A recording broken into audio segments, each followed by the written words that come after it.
Good morning student. आज हम कक्षा 7 के पाठ 7 पापा खो गए, जो कि एक ये मराठी नाटक था जिसको हिंदी में अनुवाद किया गया है। आज हम इस नाटक के बारे में पढ़ेंगे, जिसके रचनाकार है विजय तेंदुलकर। अब इस नाटक के जो पात्र है वो कौन कौन है? एक तो बिजली का खंभा है, पेड़ है, फिर लेटर बॉक्स है, कौवा है, नाचने वाली है, लड़की है और एक आदमी। ये सभी इसके नाटक के पात्र हैं। सड़क, रात का समय, समुद्र के सामने फुटपाथ, वहीं पर एक बिजली का खंभा, एक पेड़, एक लेटर बॉक्स, दूसरी ओर धीमे प्रकाश में एक सिनेमा का पोस्टर पर नाचने की भंगिमा में एक औरत की आकृति,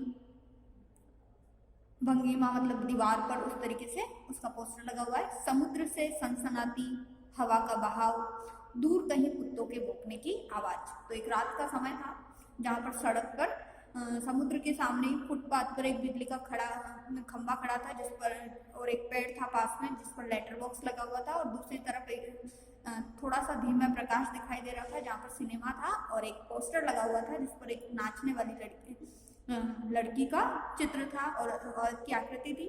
और इसी प्रकार से एक ठंडी ठंडी सनसनाती हवा का बहाव समुद्र किनारे था, और दूर से कहीं कुत्तों की मानो भौंकने की आवाज आ रही थी।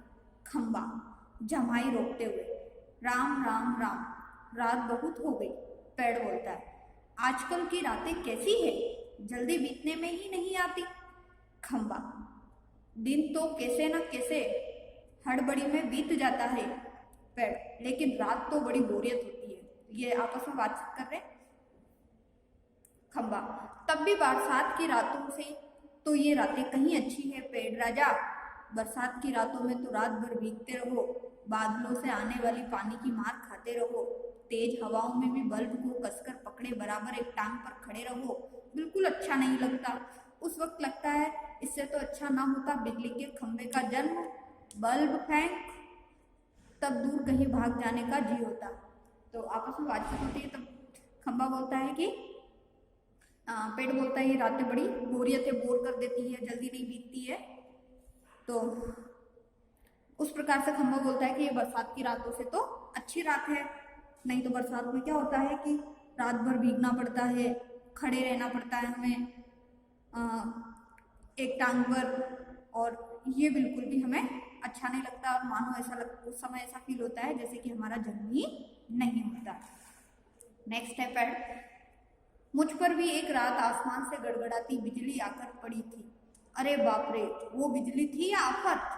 याद आते ही अब भी दिल धक धक करने लगता है। और बिजली जहाँ गिरी थी वहाँ खड्डा कितना गहरा पड़ गया था।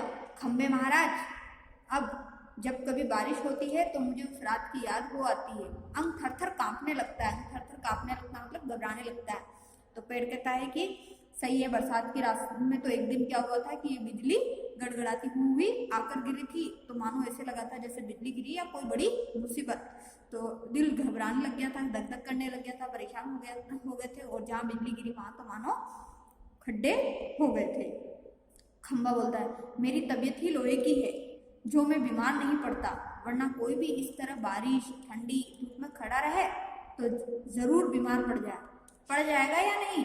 कितने दिन बीत गए, कितनी रातें, लेकिन मैं बराबर इसी तरह खड़ा हूँ, लंबी ठंडी सांस छोड़ते हुए। छे चुंगी की या नौकरी भी कोई नौकरी है?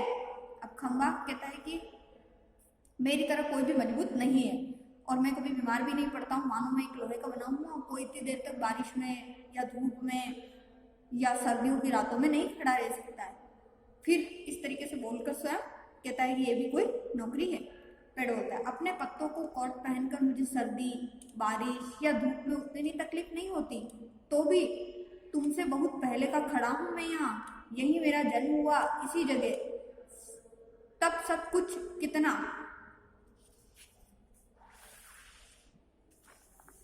अलग था यहाँ, वहां के वे सब ऊंचे ऊंचे घर नहीं थे तब, यह सड़क भी नहीं थी, वह सिनेमा का बड़ा पोस्टर और उनमें नाचने वाली औरत भी तब नहीं थी। सिर्फ सामने का यह समुद्र था। बहुत अकेलापन महसूस होता था। तुम्हें जब यहाँ लाकर खड़ा किया गया हो, सोचा चलो कोई साथी तो मिला, इतना ही सही, लेकिन वो भी कहाँ। तुम शुरू शुरू में मुझसे बोलने को ही तैयार नहीं थे। मैंने बहुत बार कोशिश की, पर तुम्हारी अकड़ जहाँ थी वहीं काम कायम। बाद में मैंने भी सोच लिया, इसकी नाक इतनी ऊंची है तो रहने दो। मैंने भी कभी आवाज नहीं लगाई। हाँ, अपना भी स्वभाव जरा ऐसा ही है। तो इस प्रकार से पेड़ और खंबा दोनों आपस में बातचीत करते हुए एक दूसरे के विचार बताते हैं। खंबा, और एक दिन जब आंधी पानी में मैं बिल्कुल तुम्हारे ऊपर ही आ पड़ा। पेड़, बाप रे, कैसा था वो आंधी पानी का तूफान। अब खंबा, तुम खड़े थे इसीलिए मैं कुछ संभल गया। हाँ, तुमने मुझे कुछ ऊपर झेल लिया, वह अच्छा हुआ। चाहे तुम खुद काफी जख्मी हो गए, बाद में मेरा गरूर भी जड़ गया और अपनी दोस्ती हो गई। तो पहले तो उन दोनों को एक दूसरे से ईगो होता है, मानो ऐसा फील करते हैं वो कि वो मुझसे बात करेगा तो मैं करूंगा, ये मुझसे बात करेंगे तो मैं करूंगी, नहीं तो मैं नहीं करूंगी। लेकिन फिर धीरे धीरे जब उनको पता चलता है, एक दूसरे की मदद करते हैं। जैसे आंधी तूफान आते हैं तो पेड़ इधर से उधर हिल जाते हैं, टूट जाते हैं, और बारिश आती है तो खंबा गिर जाता है तो पेड़ पे ठहर जाता है, तो दोनों की एक दूसरे में मदद हो जाती है, तो वो दोस्त बन जाते हैं। पेड़, तू हवा आज भी है। हवा आज भी बहुत है। दोनों चुप। हवा की आवाज, कुत्ते का भौंकना, पोस्टर पर बनी नाचने वाली औरत टेढ़ी हो जाती है, उसके घुंघरू बजते हैं, वह फिर पहले की तरह स्थिर हो जाती है। लेटर बॉक्स किसी दोहे का एक चरण गुनगुनाता और रुक जाता है। तो इस प्रकार से फिर क्या होता है, जैसे हवा चलती है वो दोनों चुप हो जाते हैं और कौवे की आवाज जो होती है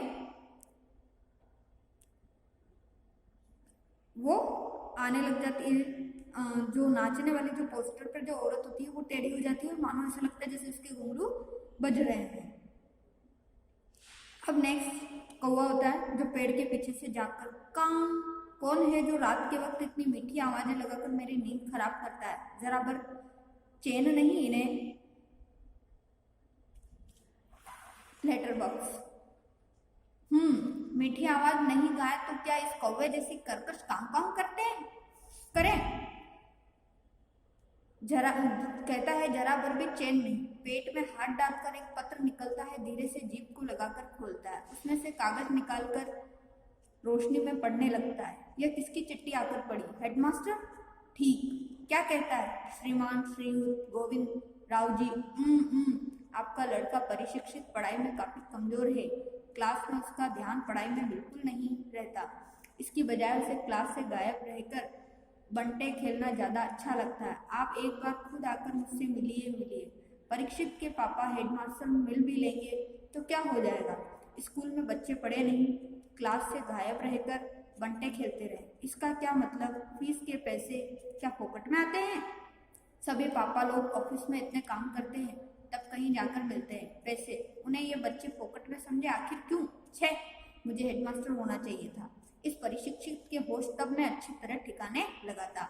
वह पत्र रखकर दूसरा पत्र निकालता। यह किसका है? खंबा।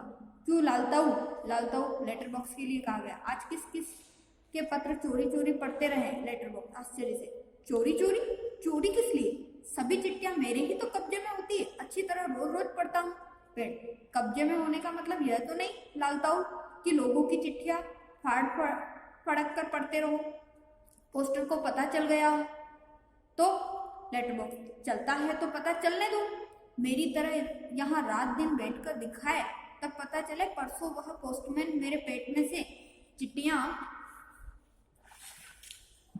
निकाल रहा था और मुझे इतनी लंबी जमाई आई कि रोके नहीं रुकी, जमाई लेता है। वह देखता है कि रह गया, चिट्ठियों का बंडल बनाकर जल्दी चलता बना, लेकिन यह लेटर बॉक्स, इसे नहीं बोरियत होती एक जगह बैठे बैठे। मैं कहता हूँ 4 चिट्ठियां मन बहलाने के लिए पढ़ भी तो लूं तो क्या होगा? पेड़, लेकिन चिट्ठी जिसे लिखी गई है हो लालताऊ, उसे ही पढ़नी चाहिए, यह प्राइवेट होती है, प्राइवेट। फिर लेटर बॉक्स होता है, मैं कहाँ किसी की चिट्ठी पास रख लेता हूँ, जिसकी होती है उसे मिल ही जाती है। किसी की गुप्त बातें मैं कब बाहर निकालने देता हूँ, वह मुझ तक ही रहती है, इसीलिए तो मुझे अपना बहुत महत्व लगता है। पेड़, कोई रहा लगता है, सब चुपचाप हो जाते हैं। जब पेड़, खंबा, लेटर बॉक्स, कौवा आपस में बातचीत करते हैं तो पोस्टर पर बनी नाचने वाली का संतुलन फिर से बिगड़ जाता है, यानी कि हवा वगैरह चलती है तो पोस्टर इधर से उधर हिलने लग जाता है, फिर पहले की तरह स्थिर और स्तब्ध हो जाती है। तेज हवा की भनभनाहट, भिखारी जैसा एक आदमी आता है, उसके कंधे पर सोई हुई एक लड़की है। आदमी: मैं बच्चे उठाने वाला हूँ, दूसरा कोई काम करने की मेरी इच्छा नहीं होती। अभी थोड़ी देर पहले एक घर से यह लड़की उठाई है मैंने, गहरी नींद सो रही थी, तब तक उठी नहीं, उठेगी भी नहीं। मैंने इसे थोड़ी बेहोशी की दवा जो दी है, अब मुझे लगी है भूख, दिन भर कुछ खाने का वक्त नहीं मिला, पेट में जैसे चूहे दौड़ रहे हों, तो ऐसा किया जाए, इसे यही लेटाकर अपने जरा कुछ खाने की तलाश करे, देखे कुछ मिल जाए तो। इतनी रात गए, इस वक्त अब किसी का आना मुमकिन नहीं। तो आज इस नाटक के बारे में हम पार्ट 1 तक यहीं तक पढ़ेंगे। आपको जो पढ़ाया गया पाठ है उसको ध्यानपूर्वक पढ़ना है और व्याकरण सारणी बनानी है, क्योंकि शब्द में जैसे संज्ञा, सर्वनाम, विशेषण, क्रिया आदि शब्द आए हैं, वो आपको व्याकरण सारणी बनानी है और इसको पढ़ाए हुए पाठ को आपको रिवाइज वापस करना है। ठीक है, थैंक यू। नेक्स्ट क्लास में हम नेक्स्ट पार्ट के बारे में, इसी चैप्टर के पार्ट 2 के बारे में पढ़ेंगे।